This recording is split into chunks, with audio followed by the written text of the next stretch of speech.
So the longer you go without sleeping, the stronger your sleep drive, your hunger for sleep becomes, and that will help you not only to fall asleep, but sustain sleep.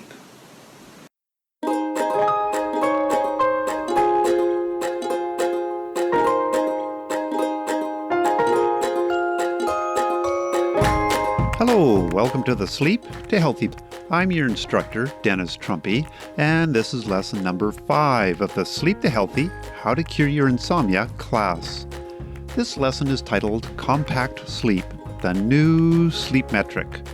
In the last lesson, we had an overview of all 5 elements of CBTI, or Cognitive Behavioral Therapy for Insomnia. Compact Sleep, Sleep Buddy, Sleep Myths, Stress Reduction, and Sleep Tips.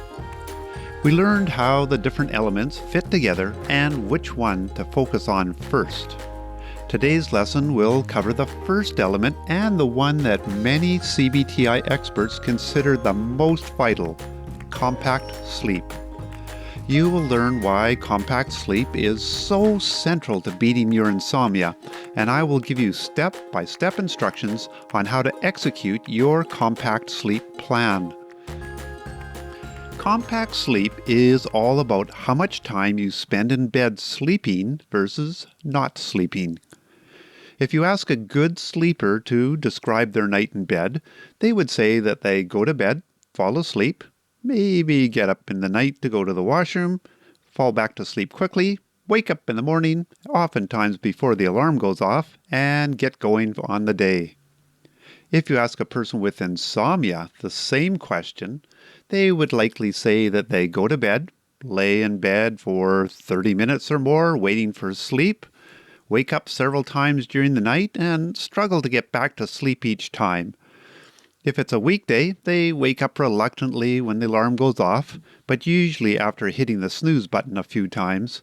If it's the weekend, they will stay in bed as late as possible, trying to catch up on all their lost sleep. The key difference I want you to focus on is that the person who sleeps well mainly sleeps during the night, while the person with insomnia spends a high percentage of their night not sleeping. At some point in your life, even if it was many years ago, you were a good sleeper. Something happened, and now you spend much of your bed duration not sleeping. Basically, you got some flawed habits, trying your very best to cope with a bad situation. As we explained in Lesson 3 on insomnia, you had a trigger that caused a short bout of insomnia, such as a stressful life event like a bad relationship or high job stress. In response, you decided you need to catch up on your lost sleep, and so you spent more time in bed by going to bed earlier or sleeping in later. It felt great to get an extra hour's sleep, so it seemed like the right decision. What you didn't realize was that you were cutting yourself short on your sleep pressure with the longer-term negative results. In Lesson 2, when we covered sleep, we learned that from the time you wake up until you go to sleep, your brain is steadily building up adenosine, which causes your brain to get more and more sleepy. Your brain relies on you to build up enough sleep pressure to give you the reserves that you need to get to sleep quickly and to stay asleep all the way through the night. Let's say that you require 7 hours of sleep a night. There are 24 hours in a day, so if 7 hours are spent sleeping, then you need 24 minus 7, which equals 17 hours to build up your sleep pressure. What you didn't realize when you started adding an extra hour in bed was that you were cutting your sleep pressure by a full hour. So you only built up your sleep pressure for 16 hours rather than 17 hours. This made it harder to get to sleep and to stay asleep the next night. After a night or two of robbing yourself of this much needed sleep pressure, you started finding it harder to get to sleep and to stay asleep. Even after the original insomnia-causing event occurred, you were into this new sleep pattern that perpetuated the insomnia. So that is a likely scenario as how you went from being a good sleeper to someone who struggles to get a good night's sleep. But now the problem's even more complex. First, you're spending too much time in bed, which means that your sleep pressure isn't fully developing, so you don't have the sleep reserves you need to sleep well the next night. Second, you've lost confidence in your ability to sleep. You think it is beyond your grasp. You think your sleep system is broken. After all, you've tried many different potions and methods to improve your sleep, all posted on the internet, and none of it is working. So it must be you, right? Not right. Your sleep systems are working fine and dandy, and they always will. You just need to do the right things and sit back and let sleep happen as it's supposed to. And third, you have come to believe that you have to work at sleep. You think whereas sleep comes easily for other people, it's a struggle for you, and unless you work at it, it just ain't going to happen. Well, guess what? Sleep does just happen, and you can't force it. Let me explain what's happening. Humans are great at identifying cause and effect. We get hit by our sibling, feel it hurts, and learn not to tick them off again. We see a ball hit a window, see the glass shatter, and learn that balls can break windows. The problem is that we often get these cause and effect relationships all wrong. For instance, we try singing in front of a family member. They tell us that we sound terrible, and so we avoid singing for the rest of our lives, even though we likely have a perfectly fine singing voice. We visit someone and they're impatient and rude to us. We conclude that we caused their rude reaction because they don't like us, when in fact they had a migraine headache. In the same way, we can have a good night's sleep and put the cause on the wrong source. We take an herbal tea and sleep well, and we think the herbal tea caused us to sleep well. We read a book before bedtime, sleep well that night, and think the book caused our good night's sleep. But that's not the true story, and here's why. This is how sleep works. First, you stay up long enough for your sleep drive to build to the point that you can sleep well. Second, your circadian rhythm prepares your brain to go from wakefulness to sleep, which signals to your brain that it can go from its wakeful state to its sleep state. 3. Your brain makes sure that it's safe to sleep. Sleep is your most vulnerable time of day, so your brain is not going to let you sleep unless it feels safe. Stress, anxiety, fear, they'll all stop you from sleeping well. As long as you don't have any of the factors for insomnia covered in Lesson 3 interfering with your sleep, the chances are you will have a decent night's sleep. And that's it. Stay up long enough, get ready for sleep, be calm, and let sleep happen. You don't and can't force anything. There are 2 key points here. First, I say that you have a reasonable chance of a good night's sleep because you can't make sleep happen directly. All you can do is set up the conditions for sleep and then let go and let the brain do what it's been designed to do for millions of years. Sleep. Nobody hits 100%. Occasionally, not sleeping well is perfectly normal, especially if you're experiencing any type of stress or insomnia-causing event. Second, in terms of things that you believe help you to sleep, but are not on the CBTI curriculum, I have this to say. Herbal tea and reading before bedtime do not change your sleep drive, nor do they change your circadian rhythm. They might help you prepare for sleep if you happen to turn the lights down and they helped you to calm down. They might also have taken your mind off your worries and relaxed you, but directly, they did not cause you to sleep. The point is that there are any number of things that you can do to relax and prepare for sleep. There's no magic formula and certainly no single cure-all. Find what works for you and be flexible as you change over time, and what helps today might not be what helps, say, a year from now. Another way of thinking of this is to look at the causes of insomnia list in Lesson 3. If you think your herbal tea or reading before bedtime causes you to sleep well, then look on the list. I don't see stopped taking herbal tea or stopped reading as a cause of insomnia. If their withdrawals don't cause insomnia, it's highly unlikely that using them cures insomnia.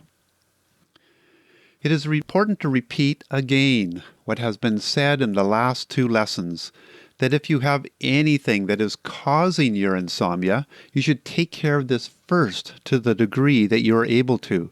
It is not herbal tea nor the book that causes your sleep. It is preparing for bed and relaxing and letting your brain naturally take you to sleep.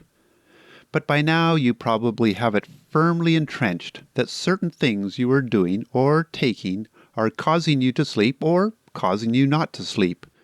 They are not directly responsible for your sleep. I will repeat, the things that are responsible for your sleep are A. A healthy sleep drive built up by staying awake long enough. B. Your circadian rhythm triggering your brain to go from alertness to sleep. C. An absence of stress or fear. And 4. Minimal sleep disruptors.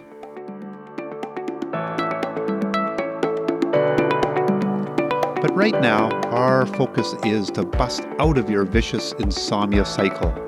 This is going to be tough, so it will take extra effort and discipline to undo these habits and associations. Compact sleep works mainly on the first factor listed, increasing your sleep drive. It also starts to regulate your circadian rhythm and will reduce your sleep stress. But the other CBTI elements deal more directly with these elements.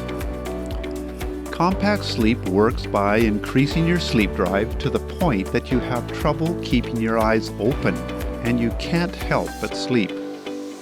By doing this for a while, you will start to get to sleep quickly and begin to spend much more of your time sleeping and much less time awake while in bed. This creates the confidence you need to prove to yourself that your sleep system is working just fine. This reduces your sleep-related stress. It is that simple and very effective. High sleep efficiency means that you use your bed efficiently for sleep, so that most of the time you spend in bed, you are sleeping. Low sleep efficiency means that you don't use your bed very efficiently for sleeping. You waste your time on getting to sleep or waking up and staying up during the night. I will show you how to measure your sleep efficiency later in the lesson, but you probably already know intuitively whether you are an efficient sleeper or not. Sleep efficiency is important for a few reasons. The first is that it's a high predictor of whether you have insomnia or not. If your efficiency is low, then you likely have insomnia. If we improve your efficiency, then your insomnia will improve. The second is that poor efficiency by itself perpetuates insomnia.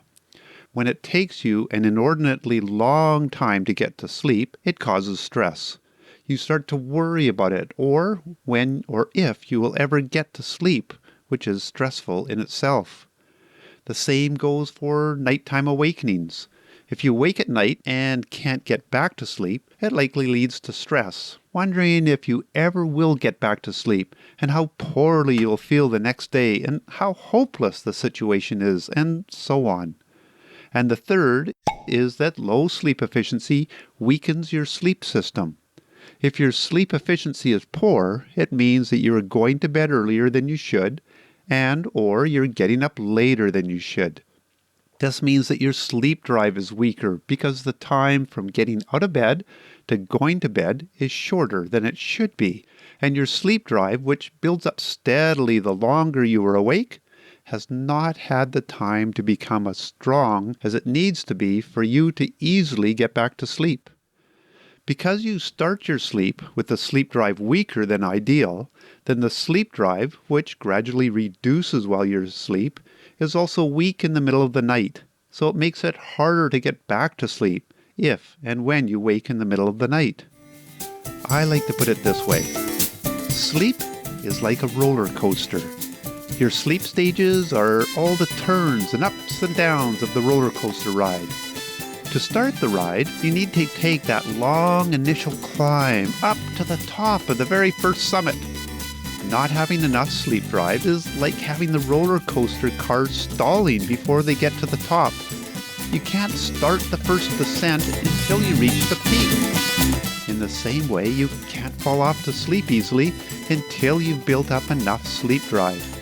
That is like laying awake at night trying to get to sleep because your sleep drive has not built up high enough yet.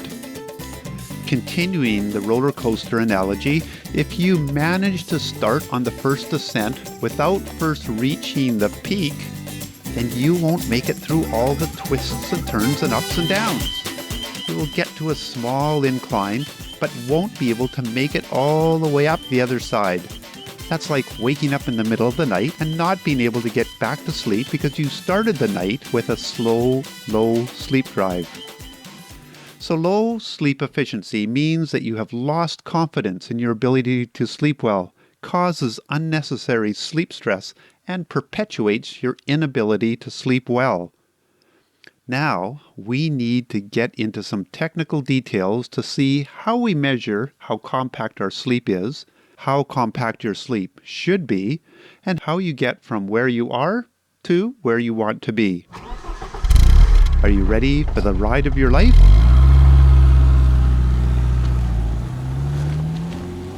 Let's talk about how compact your sleep is. I will go through this once to give you an overview, and then again more slowly to fill in the details. Here is the overview. Compact sleep is measured by sleep efficiency. Sleep efficiency is the ratio of how much time you are sleeping, which I call sleep duration, divided by how long you stay in bed, which I call bed duration. Sleep duration divided by bed duration.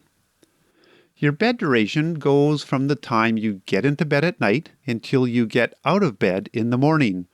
So, to get sleep efficiency, you take the amount of time you sleep, your sleep duration, divided by your bed duration, and multiply by 100. Your goal will be to get between 80 and 90% sleep efficiency. Simple as that.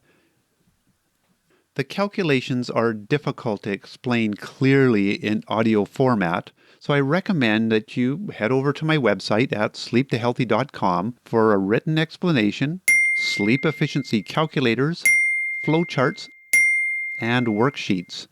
Everything you need to work through this rather technical aspect of CBTI is available in Lesson 5 at sleeptohealthy.com.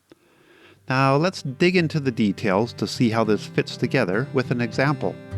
First, bed duration.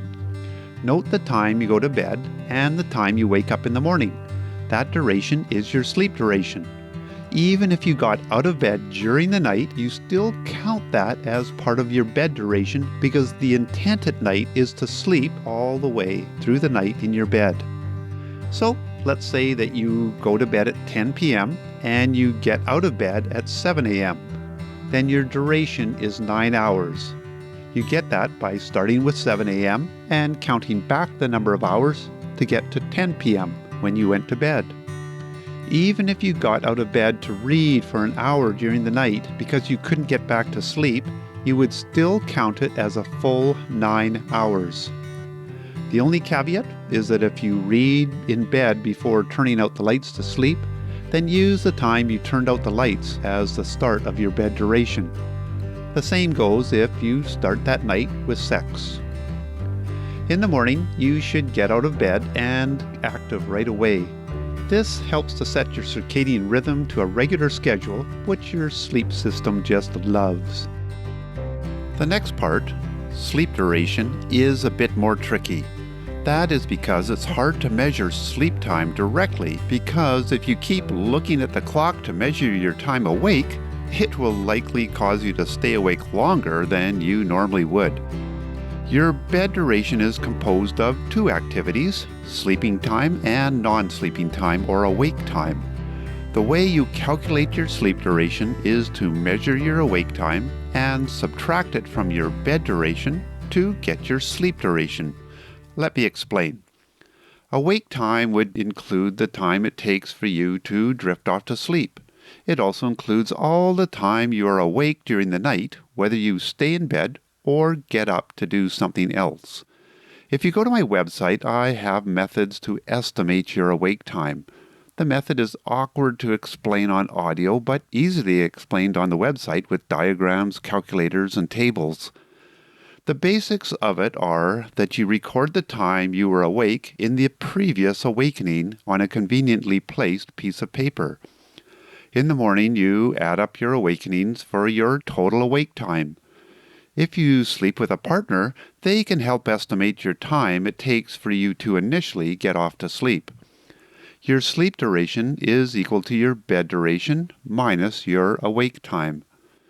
Although I discourage wearables for tracking your sleep, this is the one exception where a wearable could be helpful in calculating your sleep efficiency. Just do your best not to use it as a performance measuring device, as that can lead to sleep stress. And don't worry about your different sleep stages. Also, be aware that wearables are often not very good at detecting sleep. So I would recommend you write down your awake times and make sure it corresponds to what your wearable is telling you before trusting it. Sleep efficiency is calculated as a percentage. 100% sleep efficiency means that as soon as you laid down in bed, you fell asleep instantly. You slept all the way through the night without interruption, and in the morning you got out of bed as soon as you woke up. You would have spent 100% of your time in bed fast asleep. Nobody sleeps at this level. 0% efficiency would mean that you got into bed and did not sleep a wink all night long. In the morning, you got out of bed not having even 1 minute's sleep. By the way, insomniacs like you are notoriously poor at estimating your sleep efficiency. If I was to hook you up to a sleep monitoring device which accurately measures the amount of sleep you actually had, your estimate would probably be about 1 hour less sleep than the sleep monitor would indicate. So you are likely sleeping better than you think. And that is why we need to measure it and not just estimate it off the top of our head. The way you measure your sleep efficiency is as follows. Sleep efficiency is equal to sleep duration divided by bed duration times 100. A normal sleeper has an efficiency of 80 to 90%. So what does that mean? Let's say you get 7 hours of sleep a night. If your sleep efficiency is 80%, then you're going to spend about 8 3/4 hours in bed to get that 7 hours sleep and spend about 1 3/4 hours not sleeping. 7 hours sleep duration divided by 8 3/4 hours bed duration equals 0.8 or 80%. If your efficiency is 90%, then you're going to spend about 3/4 of an hour not sleeping. So, if you need 7 hours of sleep a night, it would be considered perfectly normal for you to be awake up to 1 3/4 hours a night. That is quite a bit of awake time. What I want you to focus on here is that you can be a normal sleeper and have a whooping 1 3/4 hours of awake time each night. I think this might surprise you, as you likely think that being awake that amount of time each night would classify you as a poor sleeper and having insomnia. Another thing I need to point out is that nighttime awakenings are perfectly normal, and everyone has them, and I mean everyone. A very good sleeper does not necessarily remember them, as they gently ease out of sleep for a few minutes and then drift back to sleep and don't remember it in the morning. But when people are hooked up to a sleep monitor for the night, they always show nighttime awakenings. This makes sense, as nighttime awakenings are necessary for human survival. You are susceptible to dangers while sleeping, so you need to wake up periodically to check things out. Now, back to your sleep efficiency. You should do this exercise for a week and then take the average. Make sure you include at least one night before a weekend or non-working day. I have a calculator for calculating the average in my sleeptohealthy.com website. As an example, let's assume that your average bed duration is 8 3/4 hours and your average awake time was 3 hours.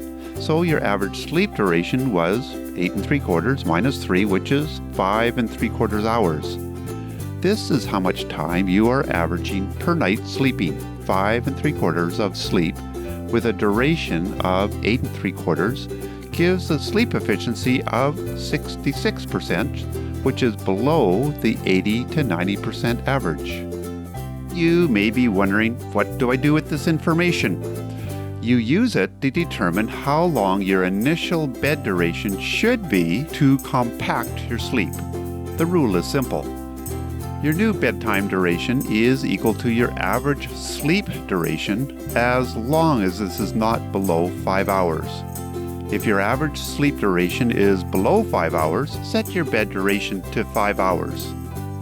In our example case, the bed duration would be set to 5 3/4 hours. This is just a starting point. I will show you how to adjust it as time goes on in a minute. You may also judge this as harsh, which it is. Compacting your inefficient sleep is not easy, and research has shown that you are much more likely to be successful at compacting your sleep if you go cold turkey and make your bedtime a bit on the short side rather than on the long side. I want to cure your insomnia as quickly as possible, so you will have to endure a few nights with less sleep than normal to get to the light at the end of the tunnel more quickly. If you have trouble figuring out your sleep time for whatever reason, take your best estimate of what your sleep time is and go from there. It's better to start with an imperfect number than to not to start at all. You could think back to when you used to sleep well and estimate what your sleep time was then. When figuring out when to go to bed and wake up, the normal recommendation is to keep your wake time the same and adjust the time you go to bed. So in our example, if you normally wake up at 7 a.m., turn the clock back 5 3/4 hours, and you get a bedtime of 1:15 a.m. Yep, you heard that right, 1:15 a.m. as a bedtime. It is important to keep your wake-up time consistent each day. Here's some insights from Dr. Daniel Erickson.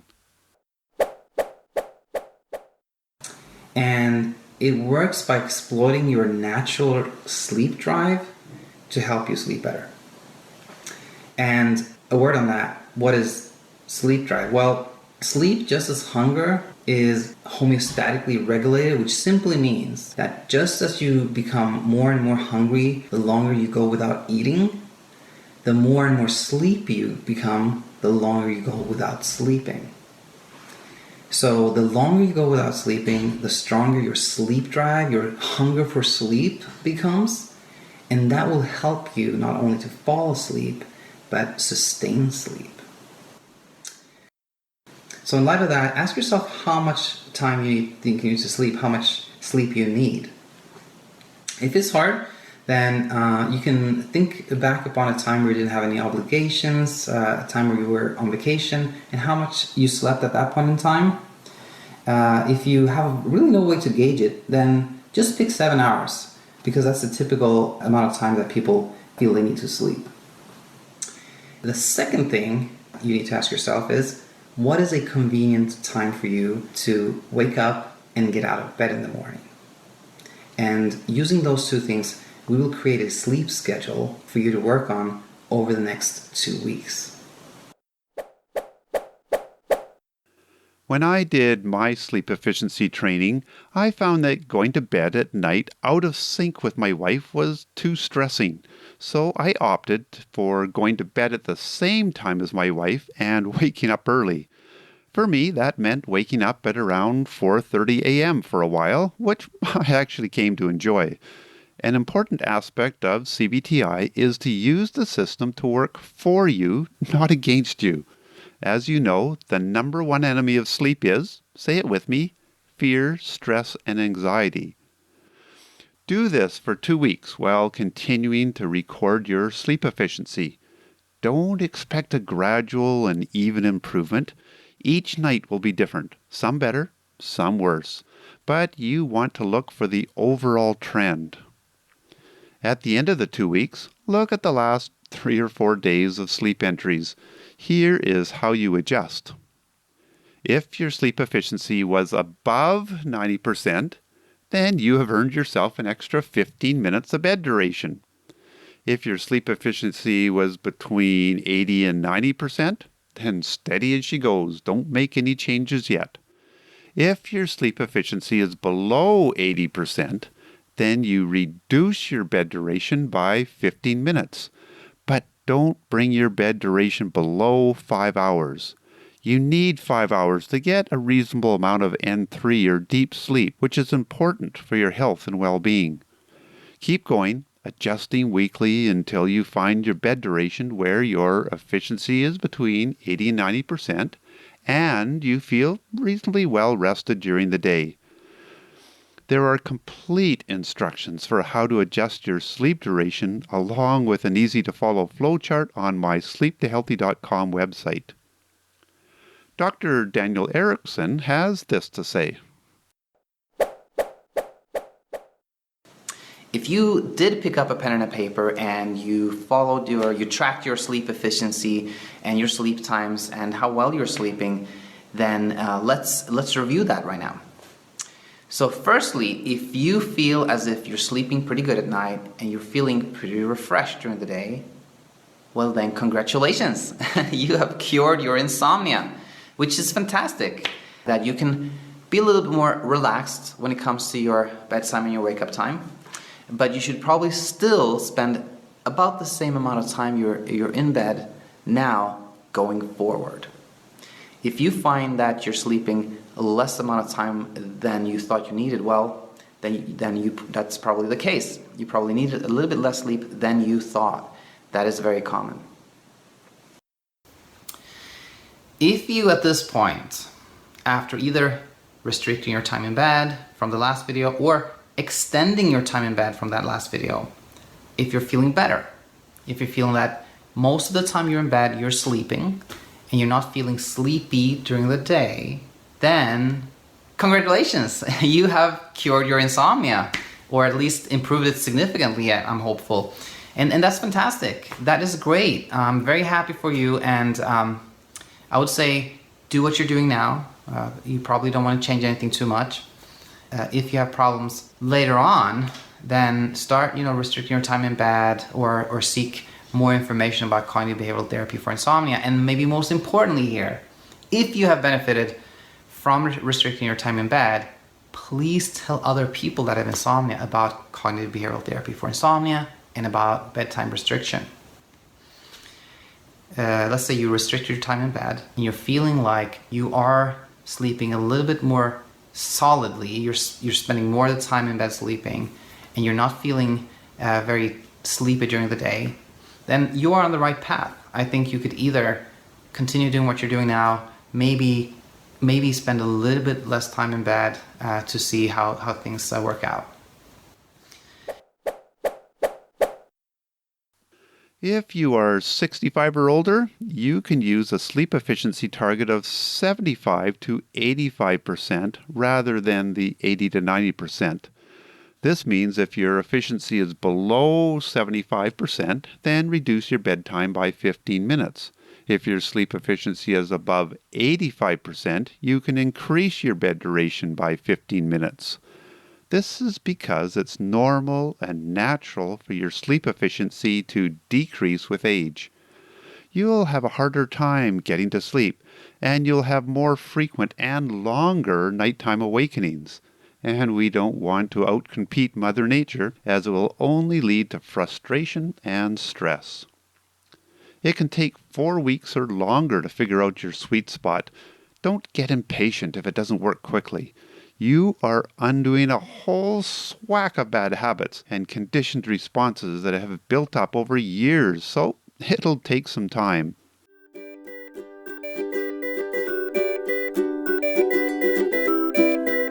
If all this has your head spinning, then head over to my website at sleepthehealthy.com for a written explanation, sleep efficiency calculators, flowcharts, and worksheets. Everything you need to work through this rather technical aspect of CBTI is available in Lesson 5 at sleepthehealthy.com. On a positive note, you might notice something unexpected happening. Your ability to endure sleepiness might be better than you were expecting. In other words, you might be as tired or even more tired than before. You likely will feel even more wretched than before. But you might also notice that you are able to be less short-tempered, less irritable, and more able to focus and be productive. Your life will be better even though you're sleeping less. This is because you're going through this ordeal by your own choice and with an attitude of hope. This should demonstrate to you that at least part of your sleep suffering is from your own attitude and beliefs about sleep and insomnia, and not totally about the experience of insomnia itself. Pain is part of life. At least some of the suffering is optional.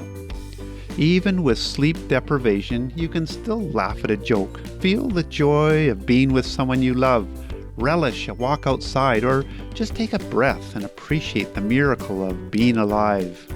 The difference is that you are taking control of your insomnia, not your insomnia controlling your life. Enjoy the change of mindset. The other is that your sleep episodes should be longer. You will feel better with less total sleep when that sleep is less interrupted than you feel with longer but more interrupted sleep. This is a great lesson to learn. Now that you understand the harshness of this method, a couple of warnings are in order. First, you should consider consulting your healthcare provider before starting this.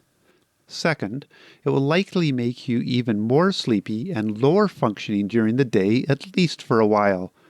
If being even more sleepy and more foggy thinking during the day could have serious consequences, then you need to weigh the longer-term potential benefit against the shorter-term risk. A sleep professional may be able to help you work through this with a modified schedule and monitoring if it's an issue.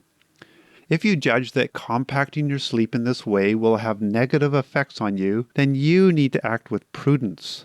For instance, if you operate heavy equipment or drive for a job, you'll want to decide if temporarily restricting your sleep will put you or others in danger.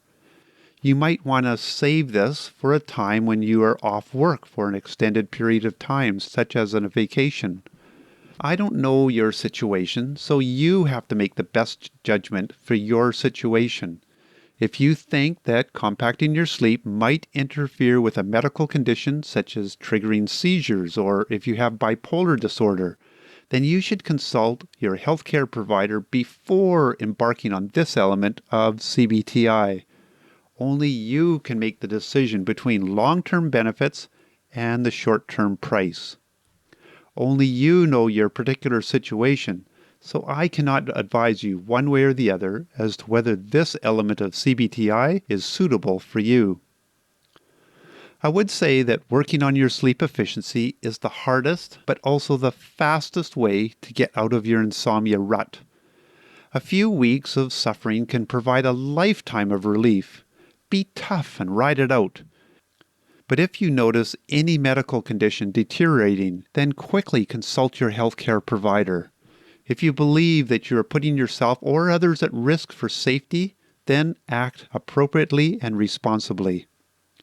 The adjustments to your sleep duration are made gradually because you need to let your brain create a new normal. One night of high efficiency will not do it. It needs to be sustained so your brain is trained on the new expectation. One of the challenges to going through this process is staying up when you really want to go to sleep. You want to balance being stimulated enough to stay awake with winding down and relaxing so you can get to sleep quickly when bedtime does arrive. I don't have any hot tips for you. You'll have to figure that out by yourself. but keeping the body moving, such as walking, cleaning, organizing, or even standing, is better than being in a position where sleep is likely to take over prematurely. Even standing while watching TV or reading a book can help. Remember, this endurance feat is temporary. A few difficult evenings will give long-term beneficial results. Here's some advice from Michael Schwartz. It really does work in just about every case. And often in my experience, just anecdotally, whenever it kind of doesn't work, it's usually because maybe a patient is on a lot of medications for different things, and those medications are interacting with each other, and there's not much you can do behaviorally. Or the person has significant sleep apnea that needs to be treated. That's another person who probably won't, quote unquote, succeed with CBTI, because maybe their main problem is not classic conditioned insomnia. During the day, you may be inclined to nap. It is preferred not to nap, but if you do your napping before 4 p.m. and limit your nap time to 20 to 25 minutes. Napping might be necessary to achieve a level of alertness and focus you need for your job. If your nap time is longer, you will begin to deplete your sleep drive and defeat the purpose of this exercise. You should find that the nap will improve your alertness level and make it easier to stick to the program. You decide whether a nap is appropriate in your situation. If in the future you find yourself starting to slip back into having insomnia, one of the first places I would look to is your sleep efficiency.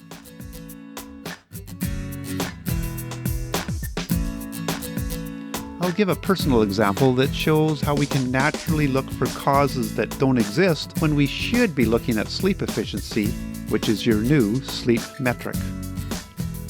A short while ago, I was noticing that I was having more trouble than usual staying asleep. I seemed to be waking up more often, and when I awoke, my mind was more active than usual, which made it harder to get back to sleep. It was wintertime, and sunrise was long after I woke up. Also, in the summer, I'm physically active all day long, whereas in the winter, I tend to spend a lot of time being idle on the computer, although I do exercises and go for long walks most days. So I convinced myself that my insomnia was due to my not getting exposure to sunlight first thing in the morning and being idle.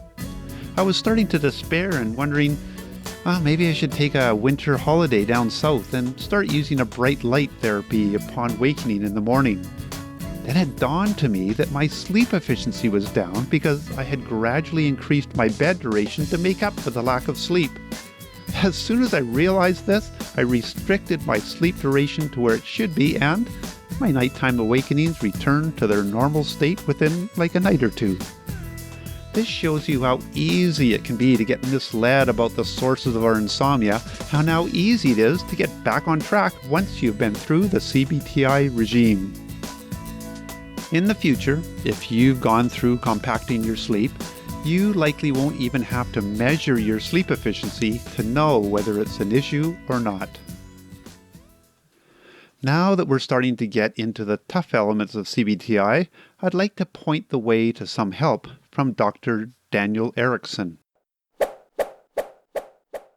I think the best thing to do if you would like some more guidance and help and support and education is go to bedtime.co, and that's bedtime with a Y, so bedtyme.co.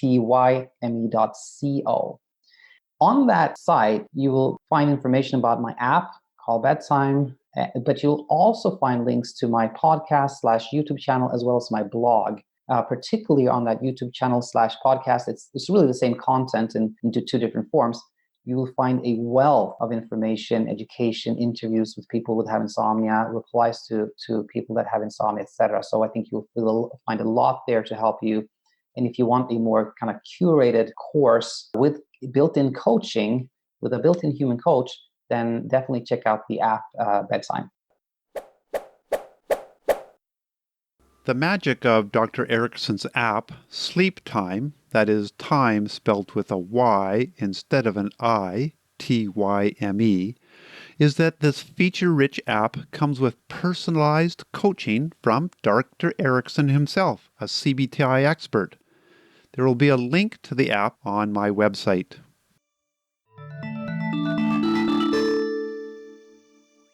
So that's it for Compact Sleep. If you are researching it on your own, you should use the proper CBTI term, which is sleep restriction therapy. I don't like that term because it focuses on the wrong aspect of the practice and it scares people off. That's why I call it Compact Sleep. Next lesson, we will be covering Sleep Buddy. This is the second of the two most powerful of the CBTI elements, and it is as counterintuitive as compacting your sleep is. With Sleep Buddy, we are going to learn how to tell when you should be heading to bed, what you should do when you can't get to sleep and when you wake up at night, and how to stop your brain from jumping around like a tree full of monkeys. Okay, so I want to talk about failed strategies for sleep. What are things that people do that don't work? There's really 4 big ones I want to talk about, and they are commonly tried and they don't work. And the first one is literally trying too hard, where a person's trying to force themselves to sleep or back to sleep. It really makes sleep elusive. It doesn't work. There's nothing you can do to put yourself to sleep. So really the message is don't try in any way to fall asleep or fall back to sleep. This lesson, like other lessons, comes with an assignment. You can find the assignments at sleeptohealthy.com. I'm sure you can guess what today's assignment is. Your assignment, should you decide to accept it, is to compact your sleep. All the instructions are at my sleeptohealthy.com website. Go there and work the plan. It's as simple as that.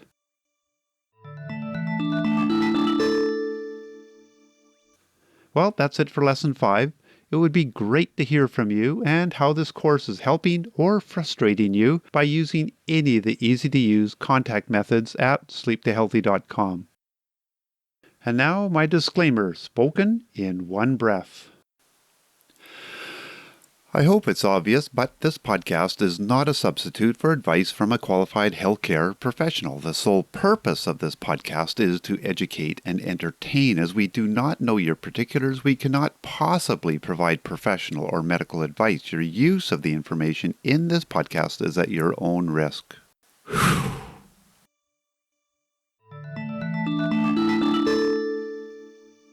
You don't need tons of sleep trivia and people's opinions about sleep. You just need to know proven instructions on what you can do today to sleep better tonight so you can feel and function better tomorrow. And that's about it. Thanks for joining me in my sleep class. I look forward to seeing you again on the next episode of the Sleep to Healthy podcast. See you then.